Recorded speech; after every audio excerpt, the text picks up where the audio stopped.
ایک جنگ کے موقع پر نبی پاک علیہ الصلوۃ والسلام نے ایک عورت کی لاش دیکھی تو حضور نے جلال فرمایا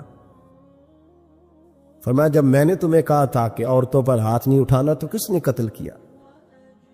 جلال فرمایا قیامت کے دن یہ بی بی جس آدمی کا بھی گریبان پکڑے گی میں اس کے ساتھ ہو کے اللہ کی بارگاہ میں مقدمہ لڑوں گا، اگرچہ وہ کافروں کی عورت تھی۔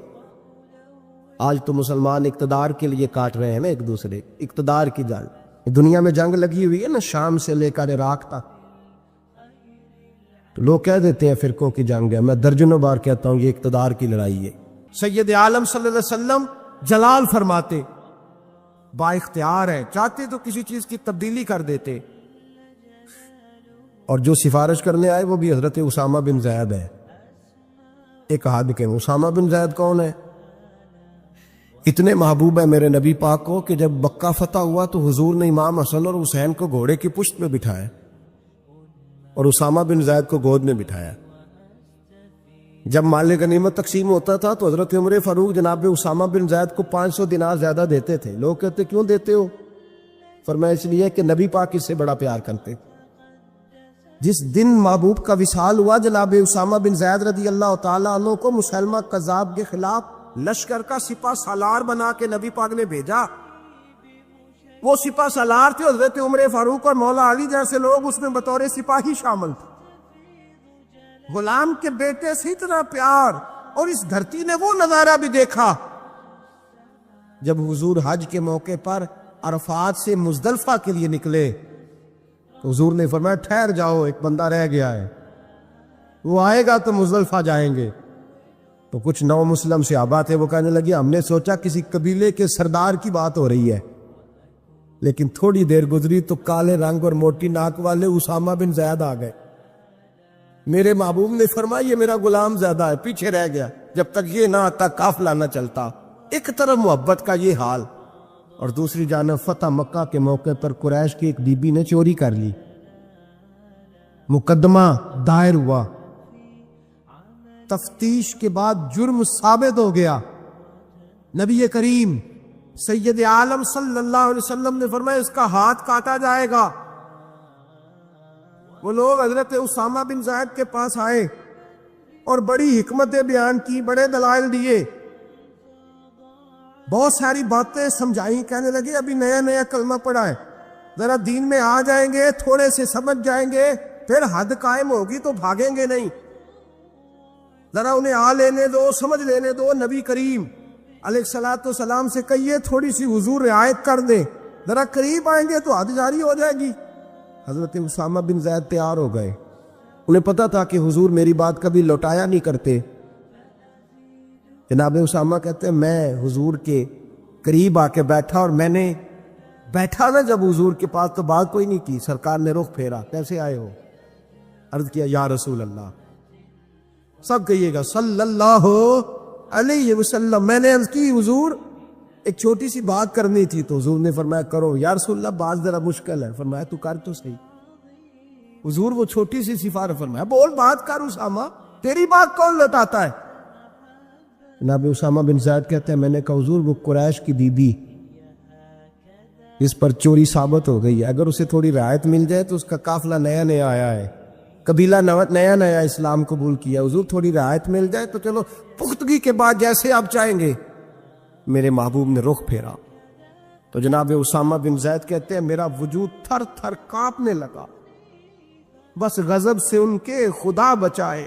فرماتے ہیں میں کانپنے لگا، نبی پاک نے فرمایا اسامہ مجھے تو بڑا پیارا ہے، بڑا عزیز ہے، پر میں رب کریم کی حدود کے معاملے میں کسی کی پرواہ نہیں کرتا۔ جہاں تلک حدود اللہ، یہ اللہ کی حدیں ہیں، اس معاملے میں کسی شخص کی رعایت نہیں کرتا۔ فرمایا تم سے پہلی قومیں تباہی اس لیے ہوئی کہ غریب جرم کرتے تھے تو سزا ملتی تھی، امیر جرم کرتے تھے تو چھوڑ دیے جاتے تھے۔ میں خبردار تم نے جرأت کیسے کی اس معاملے میں سفارش کرنے کی؟ اسامہ کہتے ہیں میں ہامتا کامتا لرزتا مسجد سے چلا گیا۔ صبح کی بات تھی، جمعے کا خطبہ شروع ہوا، مدینے والے محبوب منبر پہ بیٹھے، جناب اسامہ فرماتے ہیں میرا وجود تھر تھر کانپ رہا تھا، میرے محبوب کے جملے حضور نے بات کہاں سے شروع کی؟ فرماتے ہم سب جانتے تھے کہ نبی پاک کو سب سے زیادہ محبت حضرت جناب سیدہ فاطمہ زہرا کے ساتھ ہے، سب سے زیادہ پیار ان سے کرتے۔ جتنی دفعہ جناب فاطمہ کی کھڑے ہو کے استقبال ہوتا اور فرمایا فاطمہ تو بدعت منی، یہ تو میرے وجود کا حصہ ہے، یہ تو میرے جگر کا ٹکڑا ہے۔ فرماتے ہیں نبی پاک علیہ السلام نے جملے کیا ارشاد فرمائے؟ فرمایا لوگوں کو کیا ہو گیا ہے، اللہ کی حد کے معاملے میں سفارش کرتے ہیں؟ فرمایا مجھے قسم ہے اللہ کی عزت کی، اگر میری بیٹی فاطمہ بھی چوری کرتی تو میں اس کا ہاتھ کاٹ ڈالتا۔ فاطمہ بنت محمد کو بھی صلاح ہوتی، بھیا لفظ کیا ہے؟ محبوب نے فرمایا میں اپنی محبت پر پیر رکھتا، محبت کچل ڈالتا، لیکن اللہ کے دین کو نافذ کرتا۔ میں فاطمہ کے ساتھ، بات کو سمجھ رہے ہیں آپ حضرات؟ میرا جملہ آپ نے سمجھا نہیں۔ فرمایا میں اپنی محبت کو کچل ڈالتا، اپنی محبت کو، بولیے، اپنی محبت کو گویا کچل ڈالتا، اور اللہ کے دین کو، میں دین کے معاملے میں کسی کی رعایت۔ سید عالم صلی اللہ علیہ وسلم نے فرمایا اسامہ تجھ سے تو بڑا پیار ہے نا، لیکن فاطمہ سے مجھے سب سے زیادہ پیار ہے۔ اگر فاطمہ بنت محمد بھی چوری کرتی تو میں پیار نہ دیکھتا، میں رب کا دین دیکھتا، میں حدود اللہ نافذ کرتا، حدود اللہ۔ نبی پاک سید عالم صلی اللہ علیہ وسلم کو جلال آتا تھا جب کوئی اللہ کی حد توڑتا تھا۔ نبی رحمت علیہ السلام، اصل بات کیا تھی؟ بڑی محنت سے حضور نے دین سجایا، بڑی محنت سے۔ صحابہ کہتے ہیں جب مسجد نبوی بنائی تو حضور جب اینٹیں اٹھاتے تھے تو پسینہ بہہ کے اینٹوں پہ گرتا تھا، اسی لیے تو آج تک وہاں سے خوشبو آتی ہے، اس لیے تو آج تک وہاں سے خوشبو آتی ہے۔